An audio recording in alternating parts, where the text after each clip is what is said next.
Hi, welcome to this week's edition of Brian Sews. Today on the show we have so many things to cover I actually had to make a list. You see also I changed the setup here. I've put white muslin in the background.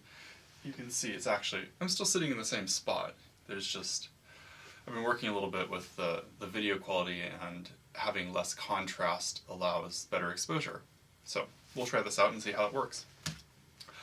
So today on Brian Sews we've got a lot of things to cover, and I hope I can get through most of them.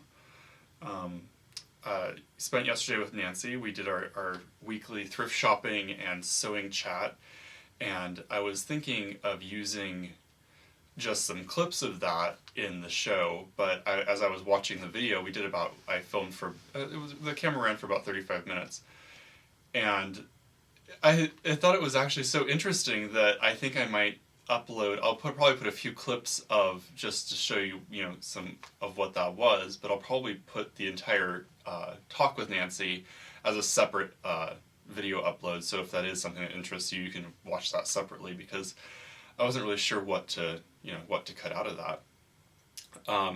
So after we had our talk, usually I go to Nancy's and we talk about her sewing projects for about a week, or her weekly sewing projects, for about an hour, and then we'll head off to the thrift shops. And usually we'll usually hit like 4 thrift shops, and then sometimes we'll even hit some fabric stores, just depending on what we feel like doing. So this week, thrift shop finds are as follows. It's actually this plaid. I thought, oh, this could make a nice looking shirt. Priced at $3.88 for a queen. The larger sizes are definitely catch more money, and it's green again, so I probably got this 50% off, so just a little under $2. But that's a great sheet to me. It's got the browns and oranges that I like. So that was the sheet finds. I also found, I've been looking for ice cube trays. And ice cube trays, you'd think, are something that are easy to find at the thrift shop. Well, it turns out that people really don't throw these things away. They don't generally go bad, and usually they stay with the freezer, I'm assuming. Well, I finally found my ice cube trays, and the reason I've been looking for ice cube trays, because this is a sewing related show, is I've been looking for a place to store my feet. I only really needed one, but they came in a pack of 4, and I think they were 79 cents. So why buy new? I mean, these things, it's ice cube trays. So if you have snap-on feet, they fit great in an ice cube tray. Plus it's white, so you can see what the foot is, and that way you don't have these feet, banging around on your sewing station. Plus, I like to use binder clips a lot of times instead of pins when I'm, need to hold 2 pieces of fabric together. But like jeans, you can't really pin denim, so the binder clips stick on the end, which is just great. And that way I can just move this around from whatever sewing machine, and it's easy to grab the whole thing and move it to where I need it. So, ice cube trays, if you haven't tried them, maybe you should. So there's that. What else do we find at the thrift shops? Oh, you'll notice that the lighting is different on this video. I found this great video light bar, and I'll show you a picture of what it looks like. Seems to be working out quite well. The light is so bright, however, facing me, I can't even actually see the camera. It feels like being on stage, which is, I guess, why studio lighting is so bright. The light bar, I think $4.98 or something ridiculously cheap like that. It cost me more to put one light bulb cost me more than the light bar itself. Let's see what else we have. Oh, the Joannes ad this week. If you haven't got your Joannes ad, or you didn't really look at it, it has the coveted 50% off coupon. It's going to be good September 27th through October 3rd. The 50% off, they're very stingy with this. It doesn't come around very often. Usually you use this for something like interfacing, or kind of a high-end item. I don't know if you can use it on sewing machines. I'm not going to read the limitations right now, but this is something that if there's something you've been looking for at Joann's and you haven't really wanted to spend the big bucks on it, look for this 50% off coupon. It doesn't come around very often. So that's Joann's. Glue sticks. I found a pack of 4 glue sticks at the office supply store when I was there. $1.50. I need new glue sticks. My glue sticks tend to dry out in the sewing room for some reason. I don't know if it's because the air conditioning is on in here, but I think what I need to do is pull one glue stick out, put the rest of them in a Ziploc baggie, and keep them, put away so that they don't dry. I end up having, I'll use one stick out of the pack, and the rest of them will dry out in between. I'll go to reach for a new one, and they turn into this kind of. They turn really gummy. You want your glue stick to be nice and loose, so it's easy to get on the fabric. If the fabric sticks, then it's no good.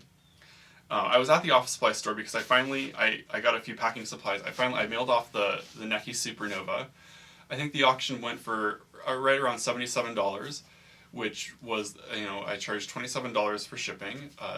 $77 is the perfect price for that specific machine. It was a great example of a Supernova, but it wasn't absolutely perfect. There was a few little issues that I had mentioned in the auction. And that's about what I paid for it. So I got, probably a year's worth of use out of that sewing machine. So I might have been out the shipping, the $30, but if I can get back, if I can break even on something like a sewing machine, that's fine. I used it a lot. I sewed a lot of clothes with that machine. I loved it. Now I hope that the next person uses it. So I got that in the mail yesterday, and it took me over an hour to pack. Packing a sewing machine is really a long process. It takes, you had to really pad things, and I did the box within the box, and then the accessories and packing peanuts, and it was a lot of work to get the sewing machine ready to go. So let's see, what other things. Oh, I got a package. Sharp Sewing Supplies on eBay. So Sharp Sewing Supplies is a great eBay seller. They sell. I'll stop making noise with those. They sell a lot of great sewing notions, and they offer free shipping on most of their stuff. And they've got great prices. I'll end up, I'll be looking for a specific item and end up buying from Sharp and not even realize that they were the people who put the auction on until I go to pay, and I'm like, oh, another auction from Sharp Sewing Supplies. Well, I got these I got 2 bobbin cases and a set of 20 bobbins for my industrial sewing machine. And I got the new cases, and I was really excited, and I wound my first bobbin and put it in the machine, and my stitching was looking really terrible. I had to turn the top tension up, really high, and it just, the stitching looked really, the threads were either pulling to the knot was pulling to the bottom or the top of the layers, and it just didn't really look right. So I took it out and I kind of examined this, and I was like, well, what's going on here? And it seemed like the bobbin thread wasn't feeding properly, and it turned out that the bobbins they sent with my 2 bobbin cases, they were almost the exact size of the bobbin case. So it was a rather snug fit for the bobbin to go into the case. Well, bobbins need to move freely. You don't want them rattling around, but you should be able to pull the thread out of your bobbin case quite easily. There shouldn't be any drag from the bobbin on the case. And in this case, there was quite a bit of drag, and all of them were dragging. And I think it was actually the post in the center was a little bit too big for the bobbin. So I emailed them and let them know that the cases didn't seem to fit the bobbin. The bobbins didn't seem to fit the cases. And they got back with me right away, and they sent a replacement set of bobbins and told me that I was free to keep these bobbins. In fact, they said I could pass these along to a friend. I don't have any friends I would do that to.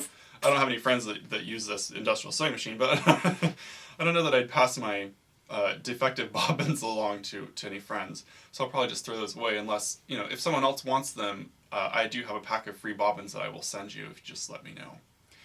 I'll probably keep them for another week, and then I'll be putting them in the trash.